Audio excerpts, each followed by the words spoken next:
As the legend goes, it starts with a church. The people of Islay built Killaroo Church way back in 1767, and they built it completely round. It was to keep the devil out, they say, to give him no corner to hide.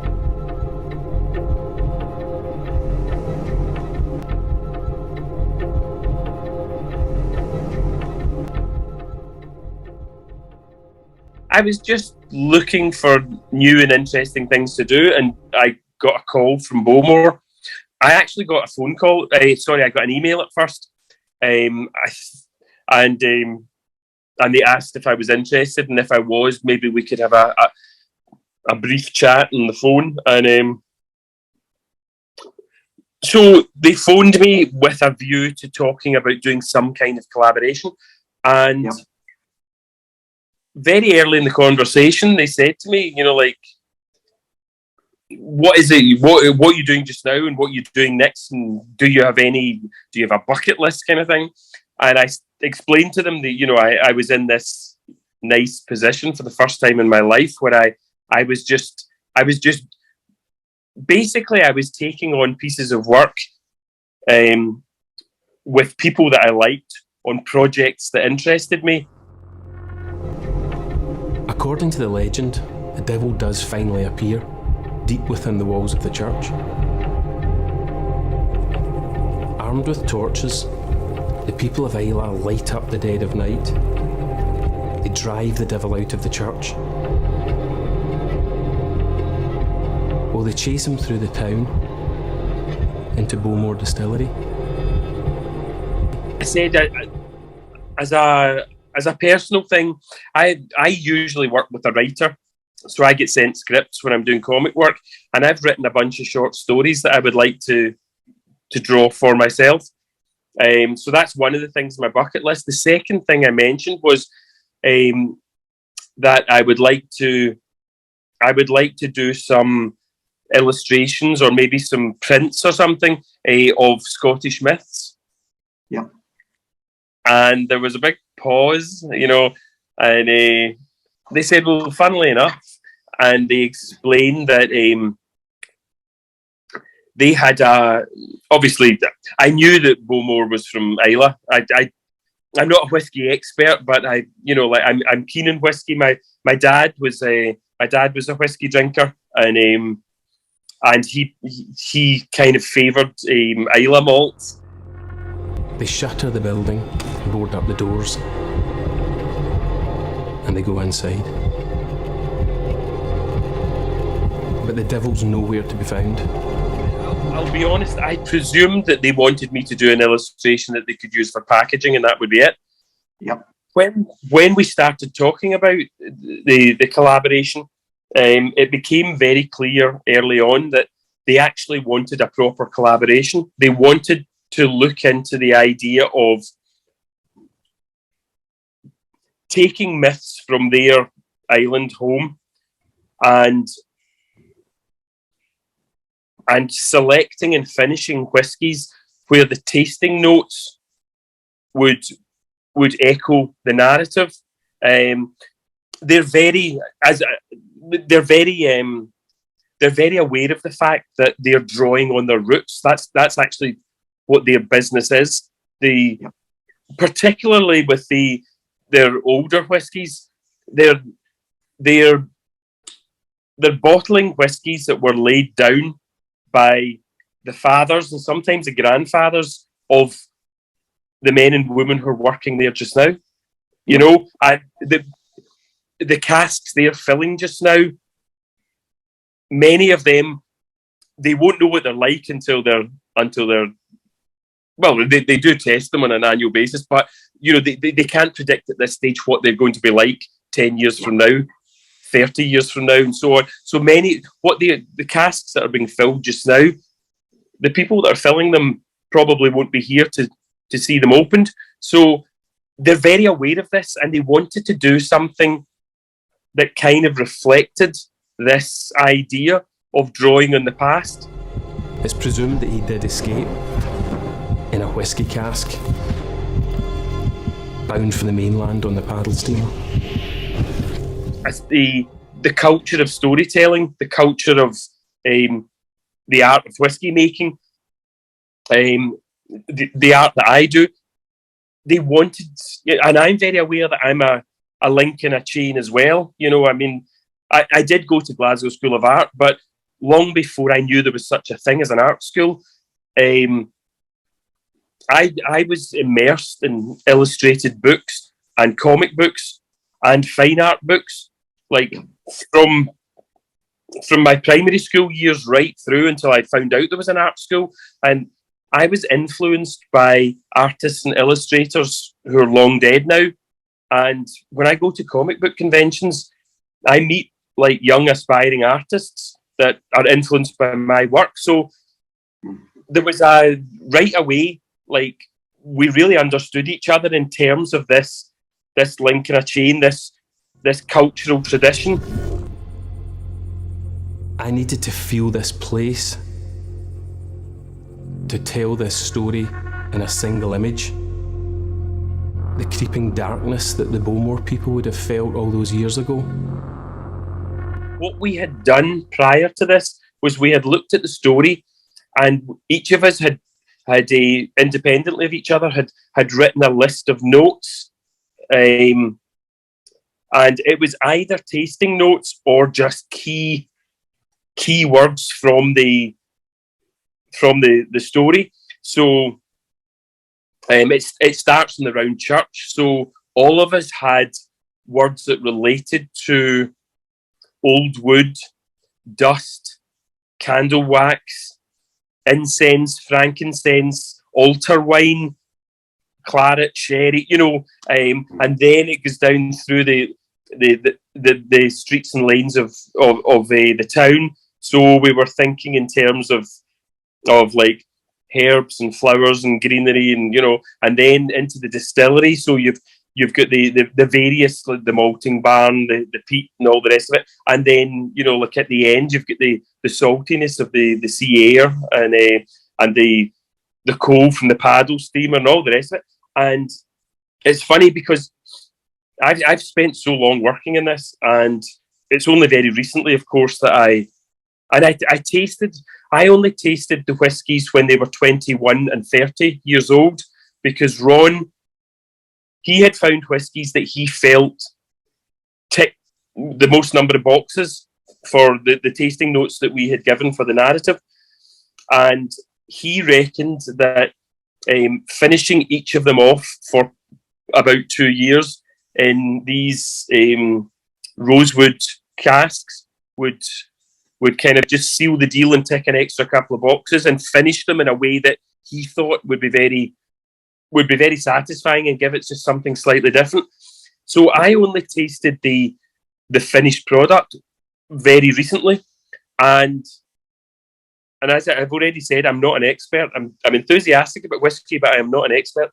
But even to a relatively untrained palate like mine, I mean, like from the first nose to the first taste to the various flavors you get when you've got it in your mouth and after you've swallowed it, and the way it changes at the end, you know, like when you're sitting with it, like you get the candle wax, you get the incense, you get the sherry, you get, I mean, and it finishes with the a hint of salt. I mean, it's pretty remarkable, you know.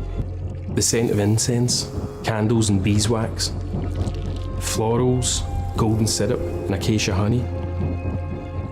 The subtle peat smoke, brine and oak, lingering notes of the sea. The steamship that the devil escapes on. And the thing is, when we started speaking about it, at that stage I wasn't aware of the fact that we were probably going to do a younger expression and an older expression. So my original design was for round 4 sides of a box, so that the story would be told as you turn the box in your hand. And then, of course, we decided to go for the older expression too. So we were going to, obviously, I made the artwork flat, but so we were going to do a limited edition print in the box of the older expression. So the idea was that you would see it on the shelf, and it would be the devil, like at the window, and you see the pagoda on the roof and the starry sky. So you know it's nighttime. You know it's in a distillery. You know it's the devil. Yeah. And most people take the box off the shelf and turn it round and read the blurb on the back. And instead of just your usual tasting notes, you've actually got this summarised myth. And then as you turn it in your hands, you've just read the story. So as you turn it in your hands, you see the round church, the villagers with their torches, shutting the distillery, the paddle steamer coming in at the other side. So it was literally from start to finish. It really felt like a collaboration that was tailor made for me, and it's without doubt it's been one of the most satisfying jobs that I've worked on. There's the heritage, not just of the island of Islay, to the people of the town, and to Bowmore. The whiskies themselves lovingly retell the story. Tell me about the element of the devil, because I'm fascinated by that. And you and I both know that Scottish folklore and poetry and literature is full of references to the devil, and ballads and song. How did you go about that? Did you find yourself with? I read that you quoted Robbie Burns and Tam O'Shanter poem. Yeah. Is that where you were going for inspiration? Did you have a concept of what the devil would be as expressed through your eyes and your hands, I should say? Yes, but I didn't have a definite single image of the devil when I started, and I imagine that's probably true for most people. If you think about it, most of us have got ideas of the devil from, if you're Scottish, probably from illustrated versions of Tam O'Shanter as one source. But Mr. Mistopheles, the red devil with the horns and the little beard moustache. Most of us are familiar with the devil that has the goat's head. A lot of us have images of the devil, whether we're religious or not. We have images of the devil that came from Christianity. So that's often like a man with wings and horns and a tail. So I had, like most people, I had various images of the devil in mind, and of course, Tam O'Shanter with the cloven hoofs and whatnot was a primary source. But what I wanted to do was I wanted to try and draw on as many different sources as possible. Obviously, I was concentrating on Western sources because it's a Scottish myth, So I wasn't looking at like African or Indian or Asian, like devils. But I felt that